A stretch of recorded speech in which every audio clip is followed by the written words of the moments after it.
नाचने वाला बंदर। एक जंगल में एक बंदर था। वह बहुत ही शैतानी था। बाकी के बंदरों से खुद को महान समझता था। हमेशा सभी बंदरों से अपनी तारीफें करवाता था। वह उन सब से महान था ना, तो कभी कभी भीड़ से दूर जंगल में अकेले घूमता था। इसी जंगल में एक बहुत चालाक लोमड़ी थी। वह भोजन के लिए सारे जगहों में घूमती थी। उसका आना देख लोमड़ी के हाथ लगेंगे तो काम खत्म करके बाकी के छोटे छोटे जानवर बच के निकल जाते। इससे वह पेट भर का भोजन खाकर बहुत दिन हो गए। एक दिन खाने के लिए ढूंढ रहे लोमड़ी को बहुत सारे फलों से एक आम का पेड़ दिखा। उन आमों को देखते ही उसे खाने की इच्छा जागी। इस पेड़ के आम बहुत स्वादिष्ट होते हैं करके सबके मुंह से सुना था। आज किसी भी तरह इन्हें खाकर मेरी भूख को बुझाना ही होगा करके सोची लोमड़ी। लेकिन आम इतने ऊंचाई में थे कि उसको नहीं मिले। फिर भी उछल उछल कर उन आमों को लेने की कोशिश की। कितना उछलने पर भी फल नहीं मिल रहे थे। लेकिन ऐसे स्वादिष्ट एक आम को तो खाना ही है करके दृढ़ निश्चय किया। ऐसे बार बार कोशिश करती रही। इस लोमड़ी को देख पेड़ पर बैठा शैतान बंदर गिर गिर के हंस पड़ा। उस बंदर को देखते ही लोमड़ी को एक चाल सूझी। ओ मेरे सुंदर सा प्यारा सा बंदर दोस्त, तुम्हें ना देखने वाले इन हाके किस बात की, और तुम्हारी तारीफें ना करे तो ये मुंह किस काम का। बोलते हुए शुरू किया। पहले से ही तारीफों से फूलने वाला बंदर लोमड़ी की बातों से और उबर गया। तुम्हारे चलने से ही मोर नाचना सीखेगी। तुम चलने से अच्छा उस पेड़ पे नाचोगे तो उसकी सुंदरता एक अलग ही बात होगी। मुझे तुम्हें पेड़ पर नाचते हुए देखना है करके लोमड़ी के बोलते ही वह बंदर खुशी से उस पेड़ पे इधर उधर उछलने लगा। इससे बहुत सारे आम नीचे गिरे। लोमड़ी की खुशी का ठिकाना ही न रहा। उन सारे फलों को टोकरी में डालकर बोली, अरे ओ टेढ़ी बंदर, तेरी पागल को देख नहीं पा रहे हैं, बस कर अभी। बोलते हुए और चार बातें सुनाकर उस फलों के टोकरी को लेकर उधर से झट से भाग गई लोमड़ी। अचानक घटित इस घटने से शैतान बंदर चौंक गया। इस कहानी की शिक्षा है कि तारीफों से उबरना नहीं।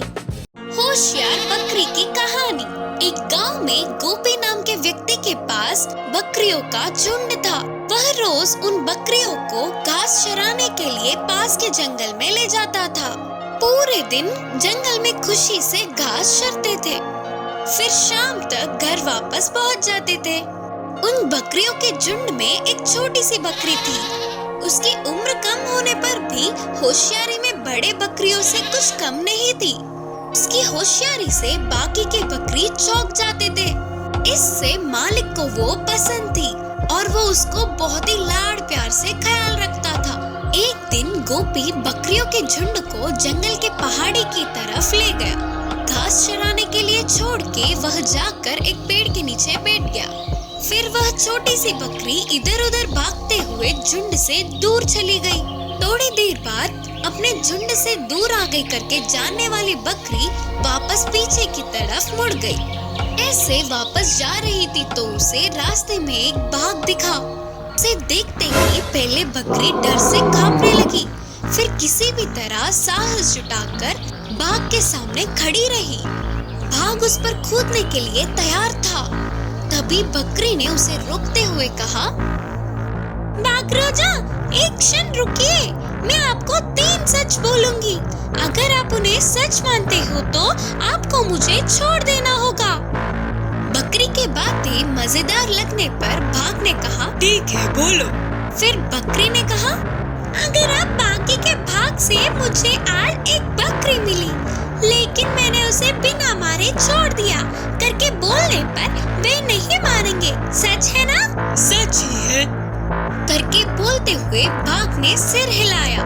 फिर बकरी ने कहा, ऐसे ही मैं भी अपनी बकरियों से मेरे भाग के हाथ लगने पर भी उसने मुझे बिना खाए छोड़ दिया करके बोलने पर वो भी नहीं मानेंगे, सच है ना? भाग ने कहा, हाँ सही है। फिर बकरी ने कहा, अब तीसरी बात, हम अपने लोगों को बताने के लिए मैं आपको कुछ नहीं करूँगी और आप भी मुझे कुछ नहीं करोगे, ये भी सच है ना? बकरी ने अपनी होशियारी से कहा। उतनी छोटी सी बकरी के ऐसे उसके सामने खड़े होकर साहस से बात करने पर बाघ को बकरी अच्छी लगी और बाघ ने कहा, सच में तुम बहुत ही होशियार हो, मैं तुम्हें छोड़ रहा हूँ, जाओ करके बाघ ने हंसते हुए बोला। इससे छोटी सी बकरी अपने प्राणों को बचाकर खुशी से उछलते हुए आकर अपने झुंड में मिल गई। इस कहानी की शिक्षा है कि अपनी होशियारी से कितनी भी बड़ी मुश्किल का सामना कर सकते हैं। शेर की तरह बदलने वाली पप्पी। एक जंगल था। उस जंगल में एक साधु आश्रम का निर्माण करके वहीं पे ध्यान में लीन रहता था। किसी के भी मदद मांगने पर हमेशा मदद करता। उनकी इस अच्छाई को सारे जानवरों ने जान लिया। हर तरह के जानवर आश्रम में आकर खुशी से खेलते थे। और तो और जंगली जानवर भी बाकी के पालतू जानवरों से मिलजुल कर रहते थे। एक दिन उस साधु के आश्रम में न जाने कहां से एक पप्पी आई और उस साधु को वह बहुत प्यारी लगने पर वह पालने लगा। एक दिन पप्पी आश्रम से बाहर आकर जंगल में कुछ दूर तक गई। ऐसे अकेले जा रहे पप्पी को एक चीता ने देखा, तुरंत उसके पीछे पड़ गया। पप्पी जल्दी जल्दी भाग के साधु के पीछे छुपकर अपने डर का कारण बताया। तब उस साधु ने पप्पी को अपनी शक्ति से उसे चीता के रूप में बदल दिया। अब चीता बनने वाला पप्पी फिर से जंगल में गई। इस बार उसके पीछे एक बाघ पड़ा। वह फिर से साधु के पास जाकर मदद मांगी। तब साधु ने उसे बाघ की तरह बदल दिया। उस रूप से जंगल में जाने वाली पप्पी को एक जंगली हाथी ने उसका रास्ता काटा। तो इस बार साधु ने तो उसे शेर ही बना डाला। महाराज शेर के रूप में बदलने वाली पप्पी को घमंड आया और उसने जंगल के सभी जानवरों को नीचा दिखाया और तो और छोटे छोटे जानवरों को भी हानि पहुंचाया। उसके आने की भनक से ही सारे जानवर भाग जाते थे। आखिर में शेर बनने वाला पप्पी साधु को ही मारना चाहा।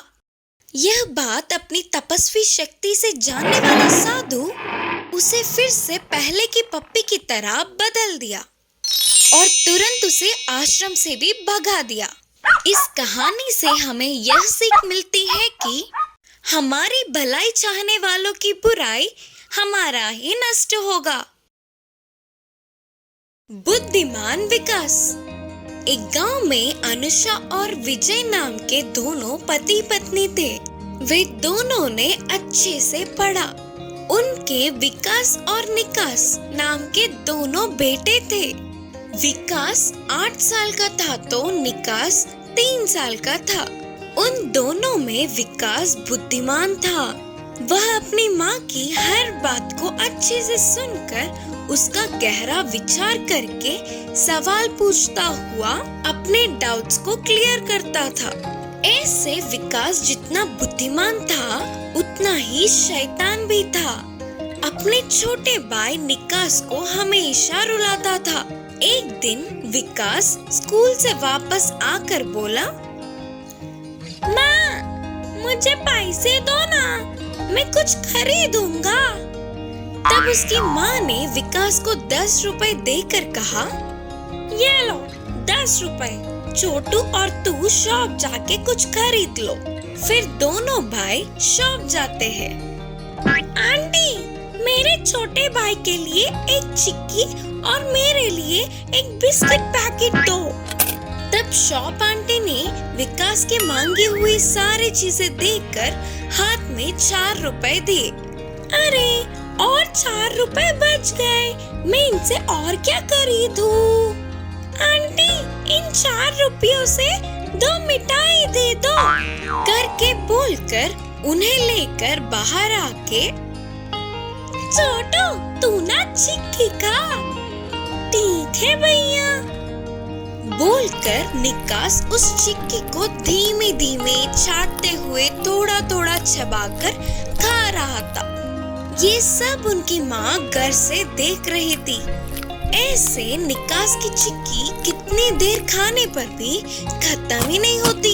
इतने में विकास बिस्किट पैकेट के सारे बिस्किट्स खा लेता और मिठाई भी एक खाकर बस दूसरा खाने ही वाला था। ये क्या विकास, अपने छोटे भाई को 1 रुपया दिलाकर तूने सारे रुपए खरीद लिए? ये गलत बात है ना? माँ, छोटू को ब्लड नहीं है करके डॉक्टर ने कहा था ना, और चिक्की खाने से तो ब्लड आता है, इसीलिए छोटू को मैंने चिक्की दिलाया बोलकर विकास ने अपनी बुद्धि से जवाब दिया। विकास के इस जवाब से उसकी माँ को पहले गुस्सा आने पर भी मन में विकास को पाठ पढ़ाना ही होगा करके निर्णय किया। एक दिन अनुषा गुड़ की मिठाई बना रही थी। तब उस स्वादिष्ट खुशबू को पहचानने वाले विकास और निकास, माँ मुझे दो, मुझे दो, माँ मुझे दो मिठाई, माँ मुझे दो मिठाई। रुको रुको, गरम है, हॉल में जाकर बैठो, मैं प्लेट में डालकर लाती हूँ। चलो रे छोटू, हम जाकर बैठते हैं, माँ ले आएंगे ना हमारे लिए करके बोलकर अपने छोटे भाई को लेकर हॉल में बैठे इंतजार कर रहे थे। थोड़ी देर बाद उनकी माँ दोनों प्लेटों में मिठाइयाँ रखकर लाई। तो विकास अपने आप को रोक न पाते हुए विकास अपने प्लेट को लेकर देखा तो उसकी प्लेट में बस एक ही मिठाई थी। वही उसके छोटू का प्लेट मिठाइयों से भरा था। माँ! यह देख विकास गुस्से से अपनी माँ से कहा, क्या हुआ मेरे बच्चे? फिर विकास ने गुस्से से कहा, माँ क्यों आपने छोटू को इतने सारे मिठाई दिए और मुझे बस एक ही दिया? हाँ बेटा, छोटू को ब्लड नहीं है ना, और गुड़ खाने से ब्लड आता है, इसीलिए छोटू को इतने सारे मिठाई करके जवाब दिया। तब विकास को अपनी गलती का एहसास हुआ और विकास अपने मन ही मन सोच रहा था कि अरे रे, अगर मैं छोटू को एक बराबर दिलाता तो मुझे भी मिठाई उसके बराबर मिलती। सही है ना माँ? बोलकर उस एक ही मिठाई को थोड़ा थोड़ा करके खा रहा था। इस कहानी की सीख है कि हम अपने सामने वालों को एक बराबर समझेंगे तो हमें भी बराबर का हक मिलेगा।